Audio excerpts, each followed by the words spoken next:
Ngayong araw no ay kukunin natin yung mga sisiw natin na scheduled na mapipisa ngayong araw no. Dahil nung March 3 ay mayroon tayong pinalimliman no na 30 pirasong itlog sa ating mga manok. So ngayon no, yung araw kung kailan sila mapipisa. So tingnan natin ngayon no kung ilang piraso na sisiw yung makukuha natin. So dito tayo ngayon no, sa ating mga paitlugan. Meron tayong mga manok dito no, yung mga inahin natin. Meron na tayong dalang sisidlan ng ating sisiw. Andito no yung inahin na namimisa.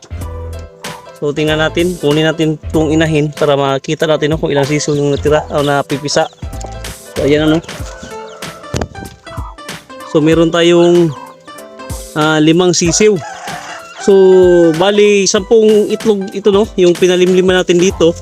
Tapos 5 sisiw lang yung nakukuha natin no, napipisa.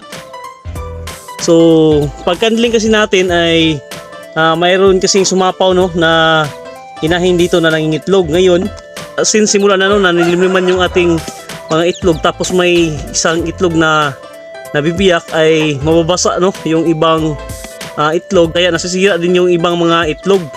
So ito no yung isang problema natin kapag nagpapalimlim tayo ng ating mga itlog sa ating mga inahin. Dahil marami tayong inahin at mayroon kasing mga inahin na talagang sasapawan nila yung mga naglilimlim na mga inahin.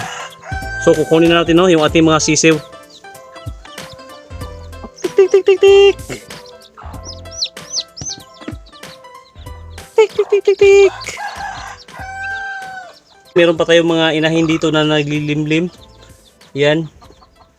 Bali 4 na piraso no, 4 na inahin ito naglilimlim natin. Yun oh, meron pa isa doon. So yan. Tapos meron pang 4 dyan. Yan. So, bali 8 inahin no yung naglilimlim natin dito. Meron pa doon sa kabila. So tingnan natin no sa kabilang inahin naman kung ilang sisiw yung napipisa. So nandito no yung isang inahin natin na naglilimlim. Tingnan natin no kung ilang sisiw ba yung meron dito.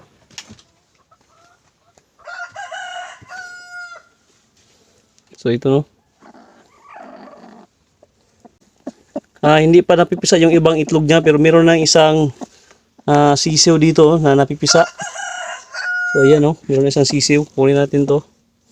Tapos yung ibang itlog dito ay tingnan natin no kung may laman ba.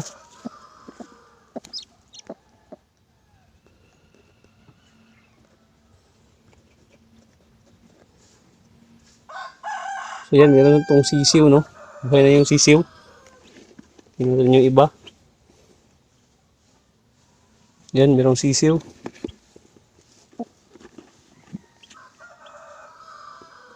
Buhay na buhay yung mga ugat niya. Ito oh. Meron din.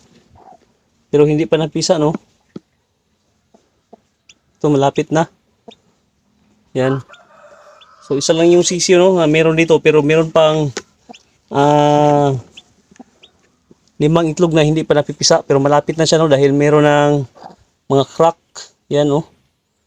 May crack na no yung kanyang itlog.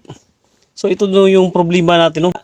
Yung isang inahin natin na naglilimlim ay hindi natin pinatuloy no dahil pagkanding natin ay talagang mamamatay yung mga similya dahil sa nababasa no yung kanilang itlog sa paglilimlim nila, dahil nga sa sumasapaw yung mga ibang inahin no na nangingitlog sa mga naglilimlim. So ito yung problema natin no, kaya napagdesisyonan natin na talagang bibili na tayo no ng sarili nating incubator, dahil kung magpa-incubate tayo ay may kamahalan na rin.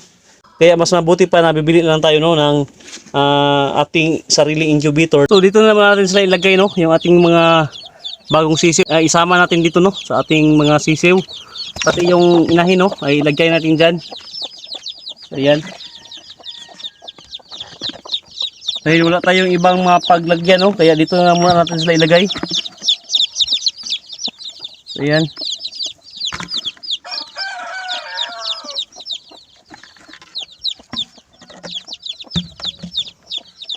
So ayan no, dyan naman natin sila ilagay yung mga sisiw natin. Ito yung sa nakaraang linggo no, na mga sisiw na napipisa.